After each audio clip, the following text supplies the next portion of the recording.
அப்பா எப்போதும் ஏன் பின்தங்கி இருக்கிறார் என்று தெரியவில்லை.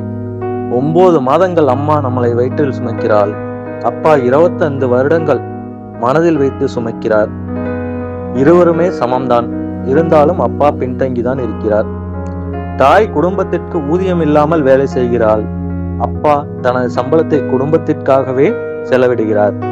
அவர்களின் முயற்சிகள் ரெண்டும் சமம்தான். இருந்தாலும் அப்பா தான் பின்தங்கி இருக்காரு.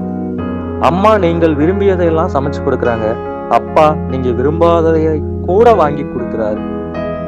2 பேருமே சமம்தான். ஆனா அம்மா பெரிதாக காட்டப்படுகிறாள். அப்பா பின்தங்கிதான் இருக்கிறார். நீங்கள் தொலைபேசியில் பேசும்போது கூட அம்மாவுடன் பேசத்தான் விரும்புறீங்க. ஆனா அப்பா கூட நீங்க பேச விரும்பினதே கிடையாது. இருந்தாலும் அப்பா அதை பத்தி எல்லாம் கவலைப்பட்டதே கிடையாது. அதை நினைச்சு வருத்தப்பட்டது கிடையாது. தலைமுறையா அப்பா எப்போதுமே பின்தங்கிதான் இருக்காரு. அலமாரியில வண்ண வண்ண புடவைகள் இருக்கும். குழந்தைங்களுக்கு தேவையான எல்லா பொருள்களும் இருக்கும். ஆனா அப்பாவுக்குன்னு பாத்தீங்கன்னா ஏதோ 4-5 துணி 4-5 சட்டை தான் இருக்கும். ஆனா அதை பத்தி எல்லாம் அப்பா பெருசா கவலைப்பட்டதே கிடையாது. இப்படி இருந்தாலும் அப்பா பின்தங்கிதான் இருக்காரு. அம்மா பல தங்க ஆபரணத்தெல்லாம் வச்சிருப்பாங்க. ஆனா அப்பா கிட்ட எதுவுமே இருக்காது. அப்படி இருந்தாலும் ஏதாவது ஒரு மோதிரம் அந்த மாதிரி சின்ன நகை தான் இருக்கும். அப்படி இருக்க அப்பா ஏன் பின்தங்கி இருக்காருன்னு தெரியல. குடும்பத்தை கவனிச்சுக்க அப்பா அன்றாடம் உழைக்கிறாரு.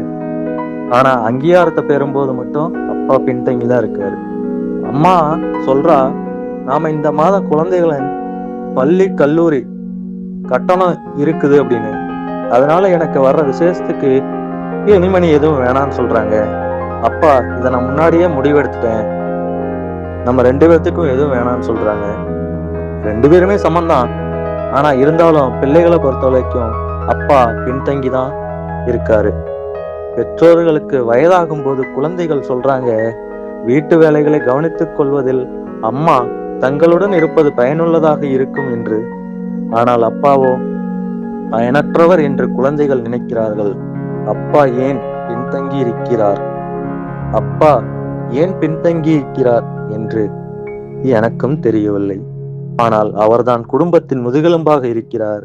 அவர் இருக்கும் காரணத்தால் தான் நம்மால் நிமிர்ந்து நிற்க முடிகிறது.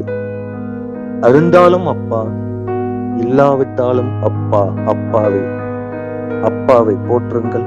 நன்றி, வணக்கம்.